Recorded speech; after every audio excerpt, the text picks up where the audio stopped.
শিবিরের সন্ত্রাসীরা ছাত্রদের বেশ ধরে বিশ্ববিদ্যালয় ক্যাম্পাসে গণতান্ত্রিক চর্চায় বাধা দিচ্ছে। বুধবার বিকেলে ঢাকা বিশ্ববিদ্যালয় ছাত্র শিক্ষক কেন্দ্রে আয়োজিত জরুরি সংবাদ সম্মেলনে এই মন্তব্য করেছেন ছাত্রদলের নেতারা। বৈষম্য বিরোধী ছাত্র আন্দোলনের কথিত শিক্ষার্থী ও শিবিরের সন্ত্রাসীরাই কুয়েট ক্যাম্পাসে ছাত্রদলের উপর হামলা করেছে বলেও দাবি ছাত্রদলের বিরুদ্ধে পরিকল্পিতভাবে অপপ্রচার চালানো হচ্ছে বলেও মন্তব্য করেন তারা। ছাত্রদের দুই পক্ষের সংঘর্ষে রণক্ষেত্র কুয়েট ক্যাম্পাস। মঙ্গলবার খুলনা বিজ্ঞান ও প্রযুক্তি বিশ্ববিদ্যালয়ের এই ঘটনার পর পরস্পর বিরোধী বক্তব্য দেয় ছাত্রদল ও বৈষম্য বিরোধী ছাত্র আন্দোলন। এই ঘটনায় নিজেদের অবস্থান জানাতে বুধবার বিকেলে ঢাকা বিশ্ববিদ্যালয়ে জরুরি সংবাদ সম্মেলন করে ছাত্রদল।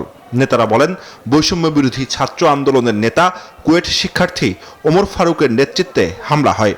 যে বৈষম্য বিরোধী ছাত্র আন্দোলনের আহ্বায়ক, আমরা তাকে শিবিরের নেতা হিসেবেই জানি এবং ক্যাম্পাসেও গতকাল যারা হামলা করেছে তাদের সবাইকে শিবিরের নেতা হিসেবে জানে। তারা সরাসরি গিয়ে হামলা চালালো এবং বিনা কারণে কোনো কারণ নেই।